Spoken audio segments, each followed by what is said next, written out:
नमस्कार दोस्तों, आपका मेरे चैनल में हार्दिक स्वागत है। वीडियो को अंत तक अवश्य देखिएगा क्योंकि कहा गया है आधा अधूरा ज्ञान खतरनाक होता है। आज मैं आपको एक ऐसे विषय पर यह वीडियो दिखाने जा रहा हूं जिसके बारे में आप जान करके काफी खुश होंगे क्योंकि यह धन से संबंधित है, यानी पैसा। हर व्यक्ति पैसा कमाना चाहता है, हर व्यक्ति धनवान बनना चाहता है और सफल होना चाहता है। सफलता की परिभाषा आज के जमाने में धनवान होना ही है। यदि आपके पास धन है तो आपके पास सब कुछ है। लोग आपको पूछेंगे, चारों तरफ आपकी वाहवाही हो। यदि आपके पास पैसा नहीं है तो फिर लोग आपको पूछेंगे नहीं। आप कितने भी पढ़े लिखे हो, कितने भी आप योग्य हो, यदि आपके पास धन नहीं है तो फिर आपको कोई भी नहीं पूछेगा। यदि आप अपने आप को दुनिया में, समाज में इज्जत पाना चाहते हैं, इज्जत कमाना चाहते हैं, धनवान बनना चाहते हैं तो फिर आप सही जगह पर आए हुए हैं। आपको यह वीडियो बहुत सहायता करेगा कि आप भविष्य में अपने आप को पैसा कैसे बचा के रख सकते हैं, कैसे धनवान बन सकते हैं, किस तरह आप उस चीजों को अपनाकर अपने जीवन में आगे बढ़ सकते हैं। तो उसके कुछ ऐसे तरीके हैं जिन्हें आप अगर अपना लिया तो फिर समझ लीजिए कि आपके पास, अगर आपका टारगेट करोड़पति बनना है तो हाँ, ये जरूर आप लखपति तो अवश्य बन जाएंगे। क्योंकि आपकी यदि इनकम है तो ही आप कुछ उसमें से पैसा बचा सकते हैं और आप उसमें से कुछ कर सकते हैं। तो सर्वप्रथम तो आपको हर चीज का ध्यान रखते हुए यह सोचना है कि इनकम आपकी क्या है। तो आपको जो तरीके बता रहा हूँ उसको बड़े ध्यान से और गौर से सुनिएगा। पहला तरीका यह है कि आपको जब भी आप जीवन में पहली कमाई आपकी हो तो वह कमाई आपको अपने माँ बाप को देनी चाहिए। यदि आपने अपनी कमाई माँ बाप को दी तो ये सोच लीजिए आपने पूरे ब्रह्मांड में जो भी देवता हैं उनकी कृपा पाली। ईश्वर की बिना कृपा के आप कभी भी धनवान नहीं बन सकते हैं। ईश्वरी कृपा बहुत जरूरी होती है, वह माँ बाप में समाई होती है, क्योंकि माँ बाप के ही द्वारा आप इस धरती में आते हैं और इस पूरे संसार को देखते हैं। यदि आप इस संसार में आए हैं तो उसमें माँ बाप की कृपा बहुत जरूरी है। इस संसार में सुखी रहना है तो माँ बाप को खुश रखना बहुत जरूरी है। यदि आपके माँ बाप आपसे दुखी हैं तो सोच लीजिए आपका पतन शुरू हो जाता है और आप वास्तव में एक दिन ऐसे गर्त में जाके गिर जाएंगे जहाँ से निकलना बहुत ही मुश्किल, क्या नामुमकिन ही होता है। यदि आप जीवन में तरक्की करना चाहते हैं तो आपको सर्वप्रथम जब भी आपको पहली सैलरी मिले, पहले बिजनेस में प्रॉफिट मिले, वो चाहे 1 रुपए हो या 10 करोड़ हो या 100 करोड़ हो, ये मत देखिएगा। आप उसको उठा के पूरा का पूरा अपने माँ बाप को दे दीजिएगा, क्योंकि जो पहली कमाई अपने माँ बाप को दे देता है तो उसके सभी रास्ते भगवान खोल देता है। मुसीबतें हर किसी के सामने आती हैं और हमेशा धन की कमी किसी न किसी व्यक्ति को होती है, परंतु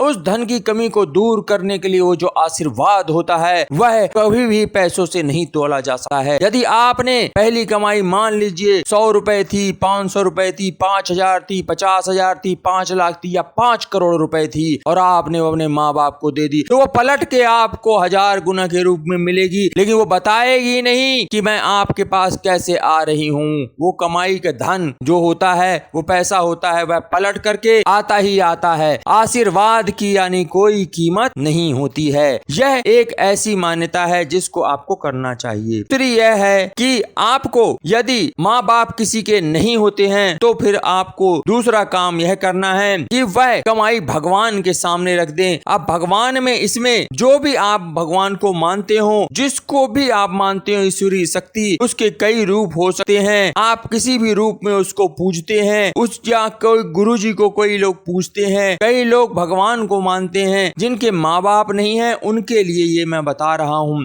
कि आपने पहली कमाई करी तो आपको उस कमाई को भगवान को समर्पित कर देनी चाहिए। तो फिर आपका धन में बरकत होती है, आपके धन बढ़ता है, बढ़ोतरी होती है, आपकी कमाई बढ़ती है। यह शास्त्रों में भी लिखा हुआ है और यह मेरा अपना प्रैक्टिकल अनुभव भी है। आगे तीसरा आपका पास है कि कोई अगर मुसीबत में व्यक्ति दिखे तो आपको उसकी मदद कर देनी चाहिए। वह मदद किसी भी रूप में हो सकती है, चाहे तो वो आप शारीरिक रूप से उस व्यक्ति की मदद कर दें या आर्थिक रूप से उसकी मदद कर दें या उसकी जो प्रॉब्लम है, जो उसकी समस्या है उसको आप दूर दूर कर देंगे तो यह भी एक आपका अच्छा काम होगा, जिससे कि आपका आगे चल करके धन अवश्य ही बढ़ेगा। इसलिए कृष्ण भगवान ने गीता में भी कहा है कि जैसा कर्म करोगे वैसा ही फल मिलेगा। इसलिए आपको जब भी अच्छा काम करेंगे तो वह पलट कर अवश्य आता है। समय जरूर लग जाता है, वह आपको समझ भी नहीं आता कि मैंने ऐसा किया था तो इतना अच्छा काम ये कैसे हो गया है। तो इसलिए आपको या तो आप पैसे से या आप अपने शारीरिक रूप से किसी व्यक्ति की यदि मदद करते हैं तो वह भी आपके धन बढ़ाने में सहायक होता है। अब आप ये माने या ना माने यह आपके ऊपर मैं छोड़ता हूँ, क्योंकि मैं ये जो जानता हूँ वही जानकारी आपको बता रहा हूँ कि जब भी आप किसी की मदद करते हैं तो ईश्वर भी आपकी मदद अवश्य करेगा। जब भी आप किसी मुसीबत में होंगे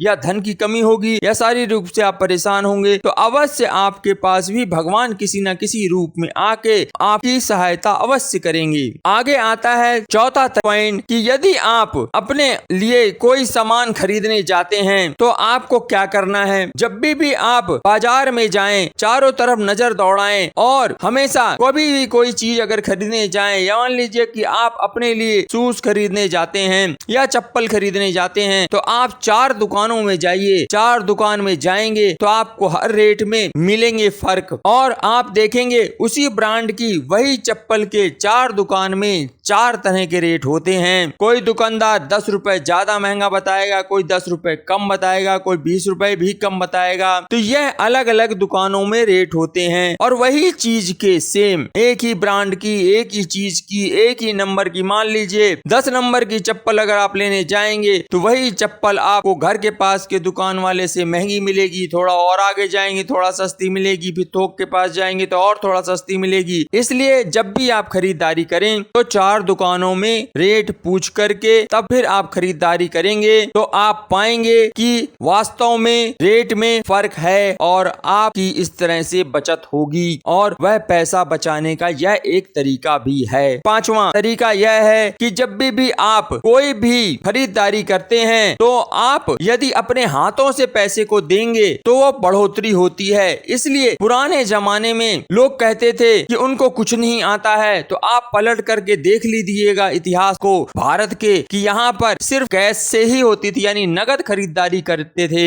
और नगद ही देते थे। जितना हाथ से आप दोगे उतना ही आपको पैसा वापस मिलेगा। ये एक प्रकृति का नियम है। जो आपने इस धरती को दोगे, जो आप अपने इस प्रकृति को दोगे, वही प्रकृति आपको वापस लौटा के देती है। उदाहरण के स्वरूप पे आपको बताता हूँ कि यदि आप एक मुट्ठी अनाज यानी गेहूं के दाने को अगर पूरे खेत में फैला दोगे तो आप सोचिए यदि उनमें से जो पेड़ उगेंगे वो एक मुट्ठी दाने से ज्यादा ही आपको मिलेगा अनाज। यह प्रकृति का एक नियम है। यदि आप एक दाना डालोगे तो आपको 100 दाने मिलेंगे। इसी तरीके से सीधे हाथ से खर्च करना है आपको और नगद करना है, उल्टे हाथ से कभी पैसे नहीं देने हैं। और जब भी खरीदारी करें कभी भी उधार में ना खरीदें, क्योंकि यदि आप उधार में खरीदते हैं, मान लीजिए पहले बहुत से लोग अपना खाता खुलवा लेते थे, हर दुकानदार के पास खाता होता था तो वो हमेशा आपको महंगा ही सामान देगा जिसका खाता होता है। जो कैश होता है उसको हमेशा वो 10-5 रुपए वो छोड़ ही देता है। यह इनडायरेक्ट वे पे आपके पैसे बचाने का तरीका ही होता है। और फिर यह शाश्वत सत्य है कि जितना हाथ से खर्च करोगे उतनी ही आपकी धन की बढ़ोतरी होगी। यानी आपकी जो